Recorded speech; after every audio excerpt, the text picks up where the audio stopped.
Vetëm e vetëm se nuk pranuam pazaret e oligarkëve, ndarjet e terminaleve doganore dhe postet e ambasadorëve.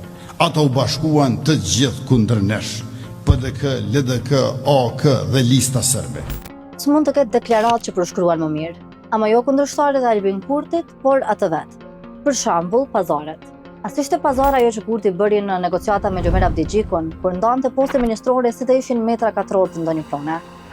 Ta ketë zëvendës kryeministrin, Ministrinë e Punëve të Jashtme dhe 3 ministri të tjera. Unë kam preferuar që zëvendësi imi të bëhet pikërisht zotëri Abdigjiku. Po terminale doganore. Na thanë se u amorën privatëve e ja kthyen shtetit.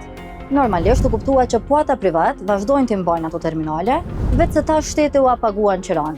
Pra, kaluam nga fitimi i planifikuar i oligarkëve të terminaleve në fitim të garantuar nga shteti përmes qiras. Po më intereson me ditë nëse shteti ju paguan qira për terminale doganore. Po, pagun shteti. Pagun shteti? Po, normal. E postet e ambasadorëve dhe emrimet e tyre?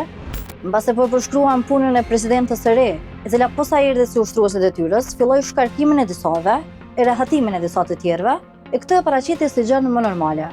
Në diplomaci ka emrime, ka kthime, ka rotacion, të drejtim janë bërë 8 emrime, janë bërë 3 lirime dhe 2 riorganizime të misioneve konsulore. E se çfarë ambasadorë është dos saktësisht vetëvendosja e dim ne mirë. Të tillë si Martin Berisha, i cili siç e konfirmuan dokumentet e dala nga Njësia e Inteligjencës Financiare, pranonte deri në miliona nga një kompani në Serbi. Kurse barazimi i opozitës me listën serbe sot më shumë se kur duket çesharak. Kur krejt të freskët e kemi dialogun që Mimoza Kusari Lila, shefe e grupit parlamentar të vetëvendosjes, e bënte me kryekriminalin në kërkim, Milan Radojčić. Halo zemljaka, se čujemo? Da, čujem te. Super, kako ste vredni? Ose këtë tjetrin me Slavko Simićin.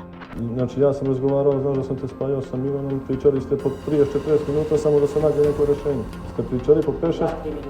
Apo këto mesazhet ku Kusari Lila ftohej edhe në malet e Kopaonikut. Shpresojmë mos këtë shkuar. Edhe pse në mal ajo, bashkëpunimi vazhdoi, kur vetëvendosja e lista serbe votuan së bashku ligjin për shtetësim. Mund vazhdoi, por e panevojshme, sepse e rëndësishmja u bë e qartë. Krejt ka ju në vesh Kurti kundërshtarëve të tij sot, janë veshje që se largon nga trupi ai vet tash sa ko. Dallimi është se në të kaluarën, kush ziheshin, turproheshin. Sot zihen, ndihen krenar dhe vazhdojnë. Kështu që vazhdo zoti Kurti, vazhdo.